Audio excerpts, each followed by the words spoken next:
Hi all, I'm Celia Castro and I am doing this presentation on tongue issues in singing.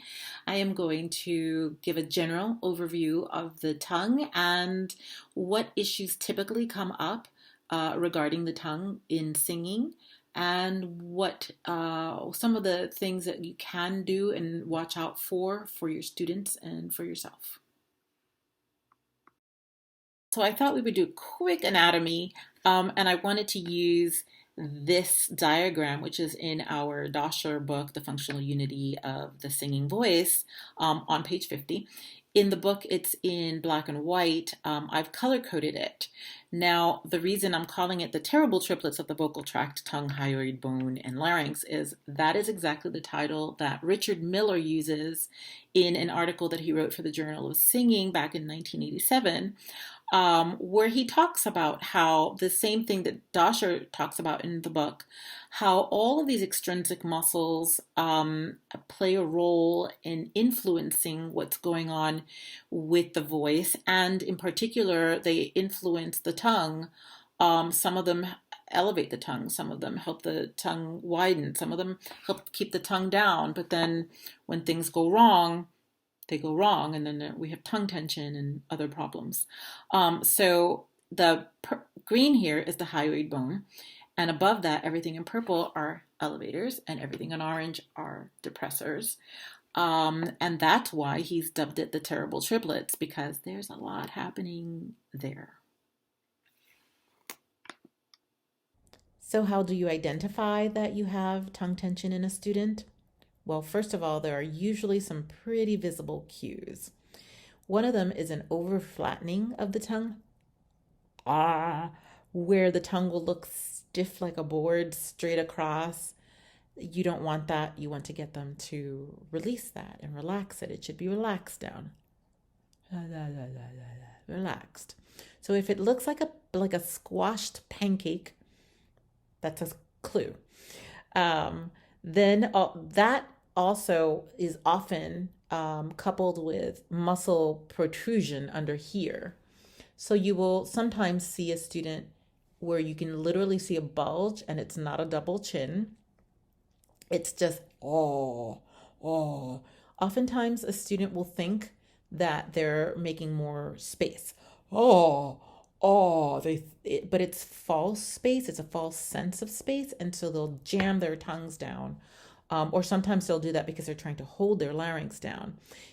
Whatever the reason, you want to try to get them to release that. And this little massage, which I neglected to put in the next slide, so I'm doing it now. This little massage under here is a good one to do if you see that there is that tension. And this is also good for the over flattening. So, the other way that you can tell is retraction. They'll pull the tongue back. Oh, and oftentimes that will present also in an audible way because you'll hear like a kernurdle, or it will actually block their air sometimes. So you want to try to get them to start relaxing that tongue back forward. Audible cues, um, muffled sounds, woofy is often the tongue doing something it shouldn't do. An abnormal vibrato, if it's too fast or too slow, oftentimes that's also the tongue is trying to aid in the vibrato, and you want to try and get the tongue to relax and get out of the way so that the natural vibrato can evince itself. Um, and then finally, articulation problems, muddy diction, bad vowels, vowels that are just not clear. Oftentimes, that'll be a clue that there is a problem with the tongue.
I'm just going to go over a few exercises that I have found for myself in my travels, and also that I've read in the literature and watched other voice teachers and voice experts use, that seem like they are good, that seem like they are efficient. So the exercise that I'd like to start with is a tongue stretch. A lot of people don't like these, they find them a little bit invasive, but I have found in my travels that if you have a student who starts to present with tongue tension, it's a good place to start. It's very simple. Clean hands. You have them hold the front part of the tongue and pull.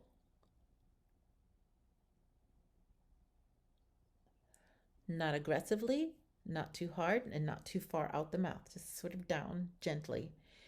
Even if you do it yourself, even if you think you don't have tongue tension, you will feel a nice lengthening that goes all the way down to the back of the throat, all the way down to that root of the tongue. It's just a really good thing to do generally, but definitely if you have someone with tongue tension. Another thing is massages, especially around the jaw. Most people with tongue tension also have some jaw tension, so this is good. Then, if you can also have them put the tip of their tongue over their lower lip and just hang it there. Ah, ah. Just so they get a sense of what that feels like. Now, when you're doing any of these exercises, also monitor a little bit that the posture is good, that the neck isn't coming forward, that they're not holding in the neck, because they could try to put their tongue here while holding in the neck. You want to keep that relaxed. Ah. And then if they can keep their tongue relaxed on their lower lip, maybe little sounds. Oh, oh, oh. And then from there, you might want to add some exercises with the tongue out like that, relaxed. So we've got some massages and some stretches and just some basic relaxing of the tongue. Then semi-occluded vocal tract exercises are very good. Not all of them, but many of them are very good for this kind of issue. Raspberries.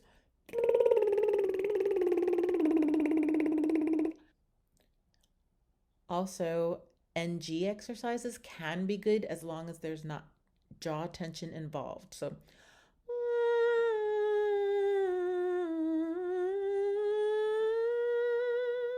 you might say to them, okay, we're going to sing on the end of the word hung. Hung. Hung.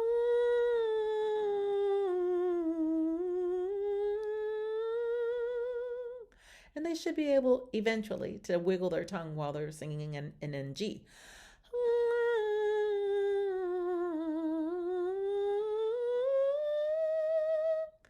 Okay. Another good thing to do is jaw tongue separation. Um, Eventually, when the tongue is a little freer, you want to try to get them to separate the tongue and the jaw. They should function separately. So I've included a link to a video by Tim Burke where he goes into great detail about jaw and tongue separation. So I'm just going to get started, and then if you want a little more detail about this, you can look at that video. So the basic principle is you want to get your student to relax their jaw open, not pushed,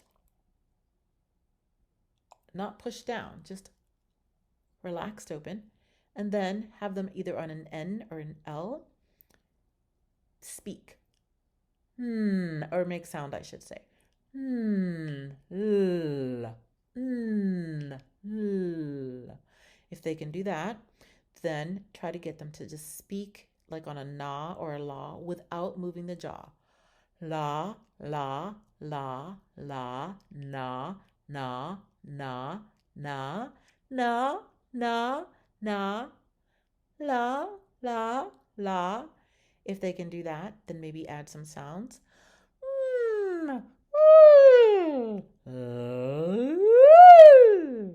So you want to encourage that tongue to be free and relaxed, while the jaw is also free and relaxed.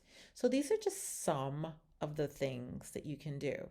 Now, personally, I'm just going to add, I am not a fan of the spoon on the tongue, which some of you I'm sure have seen, or the pencil under the tongue. In my travels, I have noticed that those exercises have a tendency to produce a different kind of tongue tension than the one that you are trying to solve.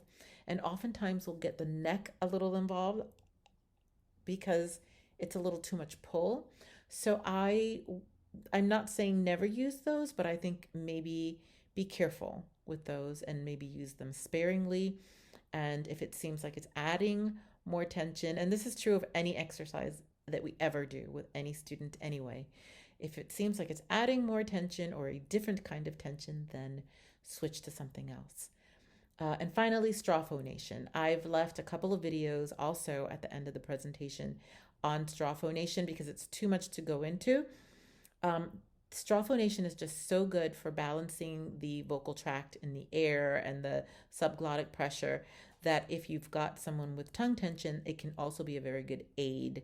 It can be a good, useful thing to add to the regimen. Thanks.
In conclusion, I have given a general overview of the tongue and tongue tension and problems that arise, how to spot them when they do arise, and some things that you can do, some approaches that you can use to help ease the tongue tension in a student and help the voice get back into balance. The tongue is indeed just one part of the vocal apparatus, and therefore, the goal, in the end, the goal is just to reintegrate a nice, relaxed tongue into the rest of the functioning voice so that it can then do its job of articulating in a free way and creating resonant space in the pharynx, in the oral pharyngeal space, so that the sound can be optimal. This is the goal. However, every so often, you will run into a situation where no matter how hard you try, no matter how many approaches you try with a student who has this kind of a tongue tension problem, sometimes it just doesn't quite work. In which case, you might need to seek some outside assistance. You might need to have your student consult a medical doctor or a speech therapist. And that's why I've included a slide towards the end of the presentation that has some links to some voice centers and doctors and speech therapists in New York City who are accustomed to working with singers. I've also included a slide right after this slide that has links to videos and articles that can go into the topics of tongue tension and semi-occluded vocal tract exercises and straw phonation a little bit more in depth if you're interested in going further into this topic. Thank you.